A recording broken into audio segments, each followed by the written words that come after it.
Setelah Muhammad Tabat kemudian membaca, "Saya Bintu Niklin Ana Willy, murid tahun 5 dari Sekolah Kebangsaan Rantau Mini. Terlebih dahulu, saya ingin mengucapkan ribuan terima kasih kepada pihak pengajar karena memberi saya peluang mengikuti pertandingan baca misteri peringkat daerah Konawe pada tahun 2025.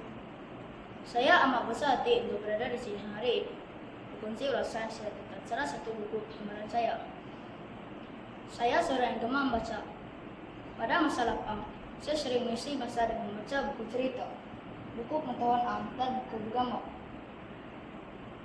Membaca bukan sahaja menambah ilmu pengetahuan, malah menjadikan saya lebih berpikir terbuka dan kreatif.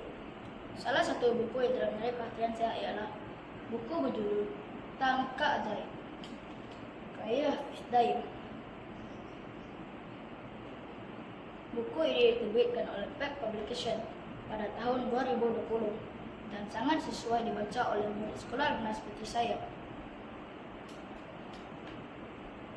Tema utama buku ini ialah keselamatan, tetapi ia juga menyentuh isu pencarian karir, nilai persahabatan, dan keberanian pada persebaran. Buku ini bergenre misteri dan penyiasatan, satu genre yang saya gemari kerana penuh teka-teki dan kejutan. Buku ini berjaya membuatkan saya terus ingin membacanya hingga ke muka suara terakhir. Cerita ini mengisahkan 3 orang sahabat baik, yaitu Johan, Yusri, dan Ravi. Kehidupan mereka berubah selepas Johan menerima seutas tangkal kain merah daripada seorang lelaki tua misteri yang bernama Tuan Setse. Lelaki itu berdakwah tangkal tersebut boleh membuat tuah dan mengubah nasib miliknya. Johan yang pada waktu itu merasa hidupnya misteri ditimpa malam. Tanpa berpikir panjang, dalam merubah tangga itu dengan harapan nasibnya akan bertukar menjadi lebih baik. Namun, apa yang berlaku selepas itu amat mengejutkan. Johan mula mengalami berbagai kejadian aneh. Musikannya pancit 2 kali. Yang pertama, miliknya sendiri. Yang kedua, musika kawan yang dipinjamnya dia hampir dalam musika. Dan sebatang dahan pokok jatuh betul-betul menghampirannya. Semua ini berlaku seolah-olah menyampaikan satu mesej bahawa tangka itu membuat sesuatu yang tidak baik. Namun, Johan semakin tasuk dengan tangka tersebut. Dia percaya bahawa dia mesti buang tangka itu dalam sungai selepas 3 hari atau nasibnya akan menjadi lebih buruk. Ravi dan Yusri mula melihat perubahan pada sikap Johan. Dia menjadi murung, pendiam, mudah marah, dan kelihatan sentiasa gelisah. Mereka mula berasa risau kerana sahabat mereka yang ceria kini berubah menjadi seperti orang lain. Sebagai sahabat sejati, mereka tidak berdiam diri. Mereka coba menyiasat dan membantu Johan untuk melepaskan dirinya daripada percaya dan sebagai pikiran. Suatu hari, ketiga-tiga mereka pergi ke sungai untuk membuang tangka itu. Namun, mereka hampir terjatuh dalam jurang batu. Tangka itu pula koyak secara tiba-tiba dan menampakkan sesuatu yang pelik di dalamnya. Rasa takut mula menghubungi mereka. Kemudian, mereka mengalami kejadian lebih menakutkan. Mereka diculik oleh seorang pemandu sesi yang membawa mereka ke tempat sunyi. Lelaki itu mencoba mencuri dompet Johan yang memenuhi tangkal tersebut. Ravi dengan keberaniannya bertindak pantas dan berjaya menyelamatkan diri mereka daripada bahaya. Setelah peristiwa itu, mereka menjadi sesuatu yang lebih besar. Tangga itu sebenarnya tidak mempunyai kuasa ajaib. Ia adalah alat pemarat untuk menyembunyikan berian dalam sedikit kehidupan barang kemas. Lelaki tua yang adalah Tuan Sese dan pemandu TC itu sebenarnya terlibat dalam tiket tersebut dan ingin mendapatkan kembali tangka itu.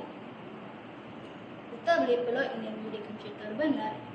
Ia membuka mata pembaca bahawa kepercayaan buta tuli terhadap tangka dan benda tahayyul boleh berbahaya. Ia juga menekankan bahawa bukan semua orang yang baik itu benar-benar ikhlas. Watak-watak dalam cerita ini digambarkan dengan sangat baik. Johan yang mudah terpengaruh dan lemah semangat menjadi lebih matang setelah melalui pengalaman menakutkan. Yusri pula seorang rasional, lalu coba menenangkan keadaan.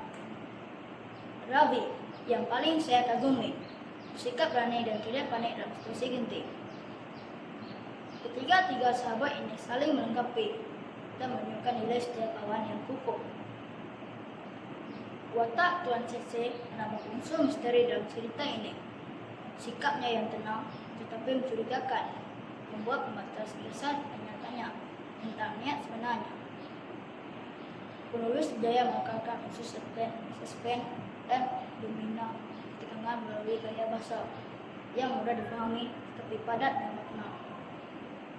Gaya bahasa yang digunakan sangat sesuai untuk murid sekolah rendah seperti saya. Ayatnya tidak terlalu panjang, mudah dibaca dan dipahami. Penulis juga bijak menggunakan dialog untuk menimbulkan suasana dan emosi dari cerita ini. Saya rasa seolah-olah saya berada bersama watak-watak tersebut semasa membaca buku ini. Antara pelajaran penting yang saya peroleh daripada buku ini ialah kita tidak boleh mudah percaya kepada tangkah atau benak tahayul untuk mengubah nasib. Kepercayaan seperti ini bukan saja tidak berasas, malah boleh memudaratkan diri sendiri dan orang di sekeliling kita. Sebaliknya, kita perlu yakin pada usaha dan kemampuan diri sendiri, serta senantiasa bergantung kepada Tuhan. Selain itu, sikap berani dan tindak pantas seperti yang ditunjukkan oleh watak Rawi dalam cerita ini turut memberi inspirasi kepada saya. Keberaniannya menyelamatkan rekan-rekannya dalam saat genting, membuktikan bahwa tindakan yang bijak dan tepat pada waktunya boleh membuat kebiasaan besar. Buku ini juga mengajar saya bahwa nilai persahabatan amat penting dalam kehidupan. Sahabat sejati bukan saja menemani kita ketika gembira, tetapi juga membantu dan mendukung apabila kita melakukan kesilapan. Watak Rabi dan Yusri mula melihat.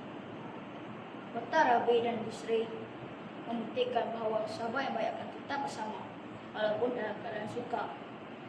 Selain itu, saya terus belajar supaya tidak mudah percaya orang asing. Lebih-lebih lagi jika kita tidak mengenali latar belakang mereka.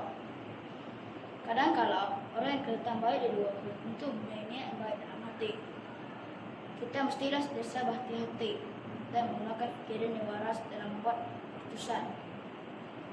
Buku ini memberi banyak pelajaran penting dalam bentuk cerita yang menarik. Saya rasa saya belajar bahwa dalam hidup ini kita sentiasa berpikir secara rasional dan tidak mudah terpedaya. Kita juga perlu berusaha menyokong sahabat dan berani dalam menghadapi cabaran. Kesimpulannya, tangga ajaib bukan sekedar sebuah cerita misteri. Dia adalah cermin kepada realiti bahwa kepercayaan yang salah boleh berbahaya dan melawan nilai sahabat. Keberanian dan kejujuran akan sentiasa menang. Pada akhirnya, saya akan mensyukurkan buku ini kepada semua rekan-rekan saya. Ceritanya penuh suspense, bahasanya mudah, dan pelajarannya sangat berguna untuk kehidupan seharian. Sekian sahaja resensi buku saya. Terima kasih kerana sudi mendengar. Selamat membaca dan teruskan budaya membaca dalam diri kita. Sekian, terima kasih.